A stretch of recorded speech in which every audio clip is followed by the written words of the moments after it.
तो भाइयों आज लगवाई एल्बम में ये दो अलग अलग स्प्रे।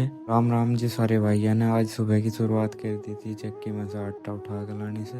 के आटे को घेर लेके बाइक को मैं चल दिया था गाँव झांडवे में। पहुंच के गाँव झांडवे में निकलवाया नाले में से यूं ट्रैक्टर जो नहीं थी एल्बम में स्प्रे, इसलिए भरवा के टैंकर में पानी लेके ट्रैक्टर को मैं चल दिया था खेत की तरफ। पहुंच के खेत में करके ट्रैक्टर को खड़ा, पहले को लिया घास की दवाई। यो इस खेत में घास बहुत कम था, इसलिए घास की दवाई में मारा बायर कंपनी का सनकोर। वो आके इस खेत में घास की स्प्रे लेकर ट्रैक्टर को मैं चल दिया था दूसरे खेत में। पहुंच के खेत में करा ट्रैक्टर खड़ा। इस खेत में आके लगवाई जीव एग्रो कंपनी की टेजिस्टोन और इसके साथ लगवाया इंसेक्टिसाइड महिमामेक्टिन और थाइमोक्साम। लगवा के इस खेत में भी स्प्रे निमटवा के स्प्रे का काम लेकर ट्रैक्टर को मैं चल दिया था गाँव की ओर। रखवा के बाइक पे खाद के गट्टा लेके बाइक को मैं चल दिया था खेत की तरफ। पहुंच के खेत में खुलवा के खाद के गट्टे मिलवा के खाद को, फिर पहुंच के खेत में खिंडवा के अलवा में खाद। खेत में खाद का काम निपटाया ही था। यहाँ खेत में आ गया था आरके कंपनी से प्रशांत भाई। फिर भाई ने दिखाई अलवा में गिरने वाली अपनी कंपनी की कुछ दवाइयाँ, निपटा के खेत का सारा काम। फिर आ गया था मैं यहाँ छोटमलपुर शादी में। पहुंच के यहाँ शादी में देखा रमान भाई ने कर दिया था यहाँ पे DAV स्कूल का प्रचार। एक और नए ब्लॉग में, तब तक के लिए कर लो फॉलो।